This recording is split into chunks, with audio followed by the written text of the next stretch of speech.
Since 2007, there is always an electric version of the actual Smart model available. But today, Smart is the first company worldwide who changes completely from combustion engines into electric cars. And now they do present the brand new Smart Forfour and Smart Forfour models. And today, I'm going to check what happens regarding to the new Smart when we talk about design, when we talk about range and battery, and when we talk about connectivity.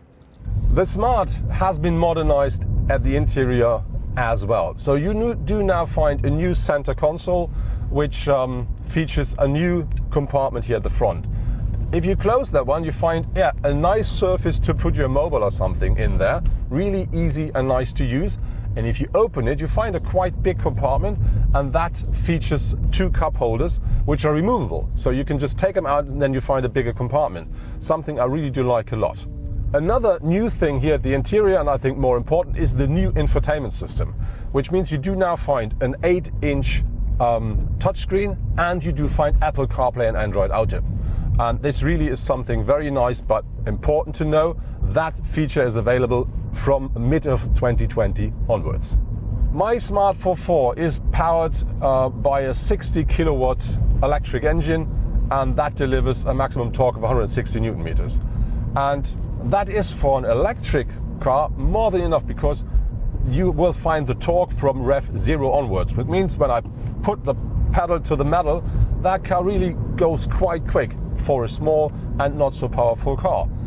Very important, on the other hand, is to know that the car delivers 60 kilowatt as a maximum, but 41 is the permanent power it delivers. And this is important because this is the thing the insurance will use to make your rate. So that means the car then is cheaper. A thing that I don't like so much is that Smart didn't manage to change the drivetrain. I'm fine with that regarding to the engine, but I'm not fine with that regarding to the battery, because this is still the old battery, which means we find 17.6 kilowatt hours capacity, and that is enough for 150 kilometers. So that's exactly the same figure as with the predecessor. And the thing is, of course, that is enough for the day-to-day drive, for your average 30 kilometers a day. But whenever you want to visit somebody, like you want to drive to your relatives, or you want to go on holiday, whatever, you have to recharge every, let's say, 100 kilometers if you go on the motorway. And of course, with the quick charge option, you can charge the car with 22 kilowatt in 40 minutes from 10 to 80%. But think about 40 minutes every 100 kilometer. That is not a real option. And I would have loved to see that Smart delivers something a bit more. When looking at the competitors, it immediately becomes very clear where the Smart's weak point is. For example, the new Volkswagen e-up and its group brother Skoda Citigo EV and Seat Mii Electric offering up to 260 kilometers of maximum range. The new Smart is now featuring the Smart signature instead of the Smart logo at the front. But there is a lot more that has changed regarding to the design, and about that I'm going to talk now to Gordon Wagoner. Well, I think with the new Smart we made a significant change. Behind me you can see the Edition 1, which is really cool, in grey color with black accent, black wheels, so it's very sporty. So in general you see that this car becomes more sporty and gets more identity, and in fact it's more of a true Smart identity. When you remember the very first one, it has the eyes up there, the mouth down there, and we did the same thing. We moved the grille further down to the road, made it bigger, more significant. You can get it in contrast color, but you can also get it in body color, so it blends more nicely into the whole car, and it's a bit more calm, as this is an electric car now, so it doesn't need that much air. It's more environmental friendly, and the grille is emphasizing that. So I think with that we are capturing more of the true Smart DNA. Yeah, we wanted to differentiate the Smart Forfour and the Smart Forfour. We wanted to give each of the cars their own character, so therefore the grille is different. The two-seater comes still with a little smile, and the four-seater is a bit more angry, a bit more sporty, a bit more aggressive with the negative tilting grille.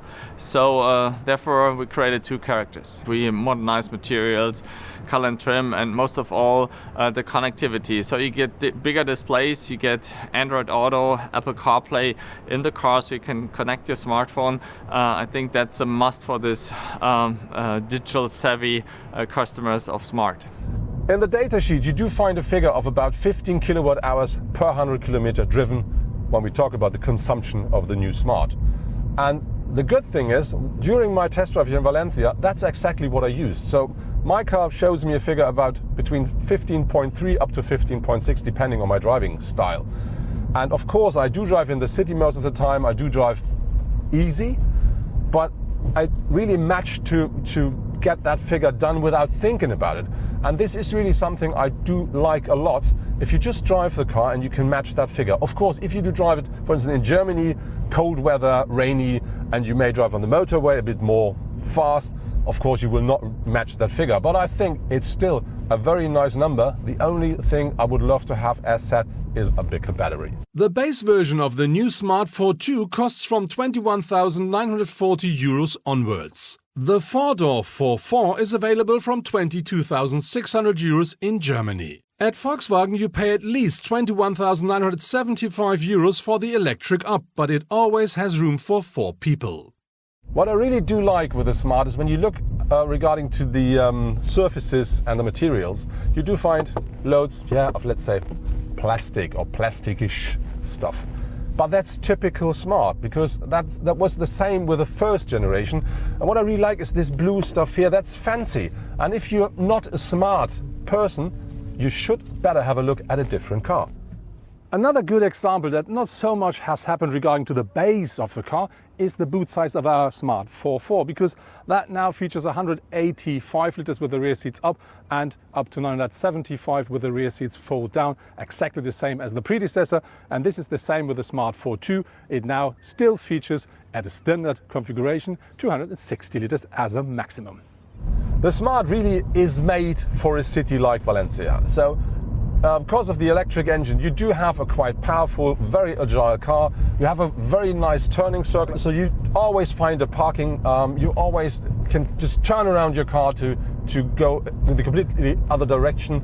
And because of the electric engine, the car is quite quiet on top. So really made for the city and great fun.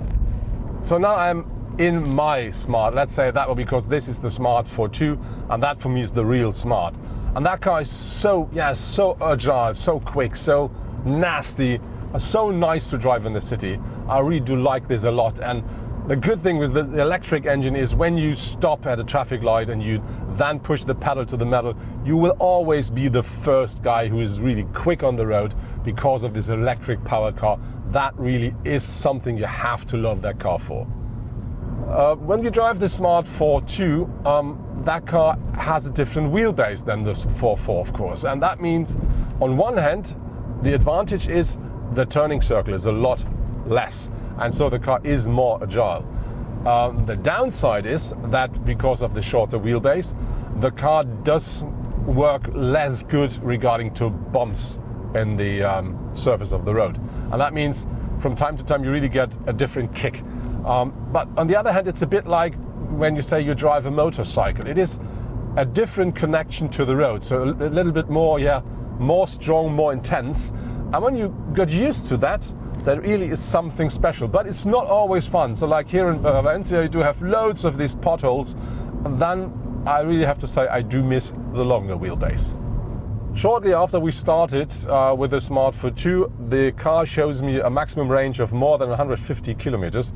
I think this is something like, that would be nice to have. And I think maybe you can manage to really have this distance here in Valencia, because we have the perfect temperatures, like 14 degrees at the moment, and we do drive quite easy through the city. But I think in Germany, with our weather and our drive, that is something you will never, ever manage. What I really do like with the Smart is that you do find, and it doesn't matter if you talk about the Forfour or Forfour, at the front seats, loads of space even for tall people like me. So I'm nearly 2 meters tall. I do really sit comfortably in the car. The seat is very nice and comfortable, and the support is absolutely fine.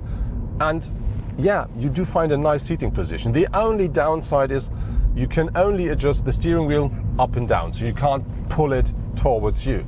But it doesn't matter, still very comfortable for such a small car. And how much space is behind me in our Smart Forfour? Let's find out by having a short stop. So this is the short break to see if I can sit behind me. I didn't change my seating position, but let's see how much space the Forfour offers. And when you look at that, this angle here is nearly 90 degrees, so that should make it easy. But as you may see, oh goodness, yeah, I can get in, but there is enough headroom, but only until I hit the frame of the glass roof.